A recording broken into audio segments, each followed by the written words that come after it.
अरे अब क्या हमारी औरतें पराठे बेचा करेंगी ठेला लगाकर? क्या हमारे खानदान के अब इतने बुरे दिन आ गए हैं? ये कहकर चाहत गुस्से में बड़बड़ाने लगा और उसकी बीवी चंदा भी गुस्से में बोली, देवर जी तुम्हारी बीवी इस खानदान का नाम डुबोकर रहेगी। ये कहकर चंदा वहां से चली गई और चाहत भी उसके पीछे पीछे चला गया। कुछ देर बाद राहत ने अपनी बीवी राधा से कहा, दिल बुरा मत करो राधा, भैया भाभी तो हमें बुरा कहेंगे ही, लेकिन हमें तो अपना घर चलाना है ना। सही कहा आपने, मैं फालतू का ही सोच रही हूँ।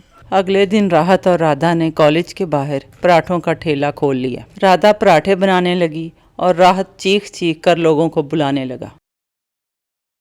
पराठा खा लो भैया, आओ पराठा खा लो।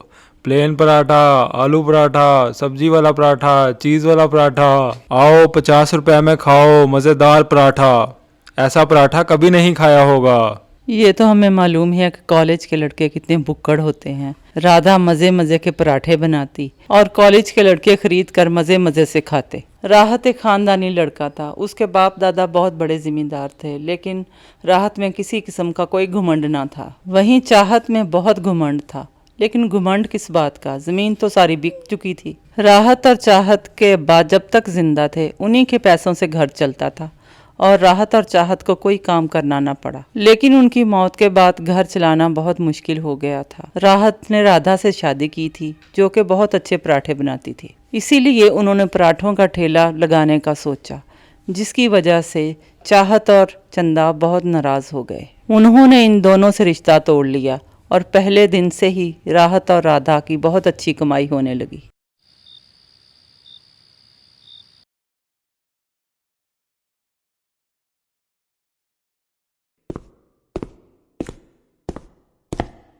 आज तो पूरे 5,000 का मुनाफा हुआ है। ये सब तुम्हारी ही वजह से हुआ है राधा, वरना मैं तो चला था भैया की तरह ज्वेलरी बेचने। मुझे पहले दिन से ही पता था तुम अपने भैया से ज़्यादा समझदार हो। गहने बेच देते तो क्या होता, 4 दिन पैसे मिलते, फिर गरीब हो जाते।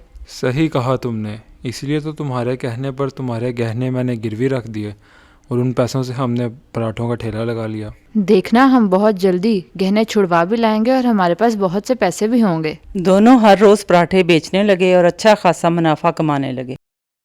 अरे भाभी, क्या पराठे बनाती हो आप? इसलिए तो मैं आजकल घर से भी कुछ नहीं खा के आता, ताकि आपके पराठे खा सकूं। हाँ भाई हाँ, मैं तो हर रोज़ खाता हूँ, बहुत टेस्ट है इनके हाथों में। ऐसे ही कुछ दिन गुजर गए और राधा ने अपने गहने छुड़वा लिए और ये खबर चंदा के कानों तक पहुंची। शाम को मौज मस्ती करके चाहत घर को वापस आया। चंदा, पैसे ख़त्म हो गए हैं, कल मुझे गहने देना, मैं बेचकर और पैसे लाऊंगा। अरे एक ही हार है मेरे पास, वो भी बेच दोगे क्या? तो मैं क्या करूं, राहत और उसकी बीवी की तरह पराठे भेजूं रास्ते में? जमींदार हूं मैं। जमीन है नहीं और फोकट का जमींदार, सिर्फ बड़ी बड़ी बातें। क्या कहा तुमने? नहीं नहीं, कुछ नहीं कह रही। राधा आज अपने गहने छुड़ाने गई थी। वो दोनों अच्छा खासा पैसा कमा रहे हैं। अच्छा, पराठे बेचकर गहने छुड़वा लिए? कितना पैसा कमा रही है वो चुड़ैल? सुना है कम से कम दिन का 4-5 हजार तो कमा ही लेती है। दिन का 5,000? मतलब महीने का 1.5 लाख? क्या बात कर रही हो? अरे यही तो मैं कह रही हूँ, हम भी पराठों का ठेला लगा लेते हैं। तुम ये आखिरी हार बेचो और उससे जो पैसे आएंगे हम पराठों का ठेला लगाकर मैं पराठे बनाऊंगी और तुम बेचना। चाहत राजी हो गया। सुबह होते ही उन्होंने गहने गिरवी रखे और पराठों का ठेला लगा लिया। उन्होंने पराठे बनाने के लिए सारी चीज़ें भी ले लीं और कॉलेज के बाहर ठेला लगा लिया। अरे अच्छे पराठे हैं, आ जाओ आ जाओ, मैं दोबारा नहीं बुलाऊंगा।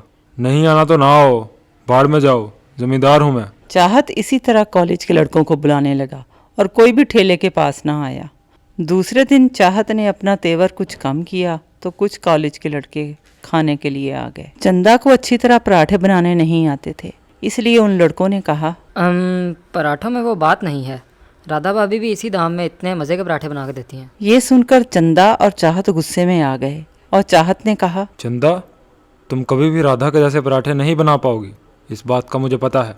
अजी मुझे भी पता है, लेकिन हम पराठे कैसे बेचेंगे? अरे ये कॉलेज के लड़के हैं, इन्हें कम दाम में पराठा चाहिए, मगर हम 50 रुपए से कम में अगर बेचेंगे तो हमें मुनाफा नहीं होगा। इसलिए हमें कुछ ऐसा करना पड़ेगा कि हम पराठा 30 रुपए में बेच सकें और मुनाफा भी उनसे ज़्यादा हो। तभी पास में 2 आदमी आपस में बातें कर रहे थे। अरे भाई साहब, क्या ज़माना आ गया है, पेट्रोल 200 रुपए लीटर, महंगाई तो अरूज पर है। ये सुनते ही चाहत के दिमाग में एक आइडिया आया। अरे पेट्रोल 200 रुपए लीटर और सरसों का तेल 500 रुपए लीटर, अब से हम पेट्रोल में पराठे तलेंगे। चंदा पागल तो थी ही। अगले दिन चाहत पेट्रोल ले आया और वो इसमें पराठे तलने लगे। हाँ वाह वाह वाह भैया, 30 रुपए में पराठा, सिर्फ 30 रुपए में पराठा, आओ और मजे लो। 30 रुपए का पराठा सुनकर कॉलेज के लड़के राधा का ठेला छोड़कर चंदा के ठेले की तरफ बढ़ने लगे और मजे मजे से पराठे खाने लगे। चंदा का पराठा खाते ही एक लड़के ने कहा, अरे इसमें से तो पेट्रोल की बदबू आ रही है। अरे नहीं नहीं, ये खास तरह का तेल है, खाओ तो सही, मजा आएगा। सारे लड़कों ने पेट्रोल का पराठा खाया और अपनी क्लास लेने चले गए, लेकिन कुछ ही देर में अपना पेट पकड़कर बैठ गए। मसला इतना खराब हुआ कि उनको हॉस्पिटल ले जाना पड़ा। पुलिस को पता चला तो पुलिस ने आकर चंदा और चाहत के ठेले पर धावा बोल दिया और दोनों को पेट्रोल में पराठे तलने पर गिरफ्तार कर लिया। ज्यादा लालच के चक्कर में वो दोनों जेल में बंद हो गए। राधा और राहत खुशी खुशी पराठे बेचते रहे। दोस्तों, इसीलिए तो कहते हैं लालच बुरी बला है।